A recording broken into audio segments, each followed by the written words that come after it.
Christian, we're here in the upper floor Yes. of the Michigan Science Center. Can you tell us just what is this exhibition? Well, this is a significant place in the building because when this building was built in the late 70s, this was the exhibit in our science hall. But now we use it for traveling exhibits. So it's a wonderful place for people to come up and see something cool and new. And we get a chance to be able to show off some of the cool science things that are happening around the country and bring them right here to Detroit. And you put everyone in the center of science, but you also seem to do like a Michigan, Detroit kind of spin on a lot of the things. So can you kind of talk about how you bring Michigan and Detroit into the Science Center? Well, we absolutely try to do that to find ways in which industries in Michigan can be displayed for their technology. And that really helps promote people to come to Michigan and see it as a STEM state, which is really important. The Mackinac Bridge is sort of a hidden gem in the Midwest, especially in Michigan, because a lot of people who are not from here don't know anything about it. And they probably don't know the length of the span. It is a long bridge. And we actually have two versions of his. One is an erector set version that's kind of near our front door,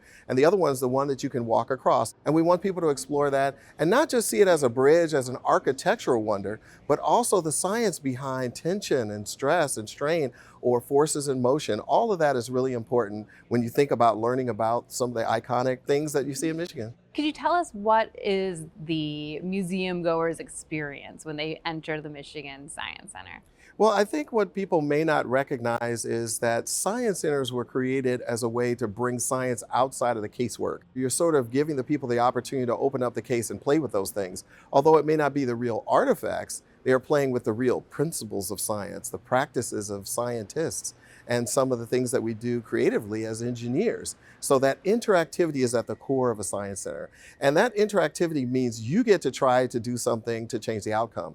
You get to come here and explore on your own and measure your own learning and development. And so that's what we're all about. And so it makes science accessible. It makes engineering fun. It makes coming up with the new ideas for the next generation of people that are going to solve problems. They get to do that right here. And maybe they get their start in an exhibit like this, above and beyond. And we might even have the first person to set foot on Mars walk through this exhibit gallery right here in Detroit, Michigan. What are some of the highlights of this exhibit that made you want to bring it to the Michigan Science Center? Well, what I love about this exhibit is it does a little bit of everything, meaning for that person in the home that's an airplane enthusiast, they feel the need for speed and they want to like hit the afterburner and go to Mach speed.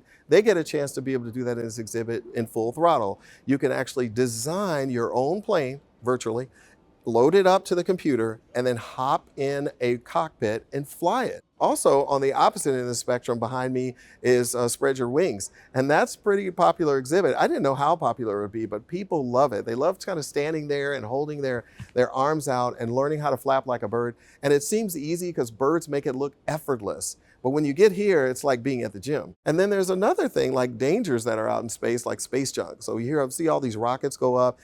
Where do they go? Like sometimes they crash into each other. They leave a lot of debris up there and it just floats around forever. There's no up or down in space. So you could have things up there for thousands of years before they interact with our atmosphere and come back down to Earth. And so sometimes the International Space Station has to move itself out of the way of debris. The space shuttle also, it was a danger for it up into space. So the more we travel as humans, we have to be more eco-friendly about what's outside of our planet as well as what's on our planet. And that's something we don't talk about much. And so this exhibit covers that.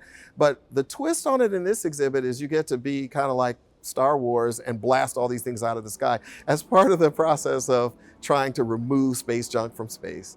Can you talk a little bit about how the Michigan Science Center is great for our youth, young people, but it's also good for all ages? You have your events, your Saturday night events, late night events. Can you tell us a little bit more about what you guys do here? Yeah, so we have two different types of sort of after hours events. Our late nights are more family focused, which are a lot of fun. So we do those on First Fridays and we're open later in the day. And it gives people a chance, more flexibility to come down with their family on hours that work for them.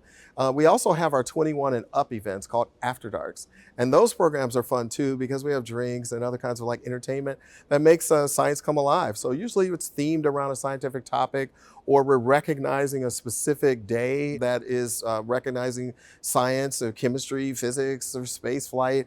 And that sort of adds a new dimension to the experience that we have. Fun experiences, they become more and more popular over time as people learn about them. And it's a great thing for a date night, people to go out with friends, or even to meet new people. It's a wonderful place to do that right here at the Science Center. People make great memories here because we put them at the center of science.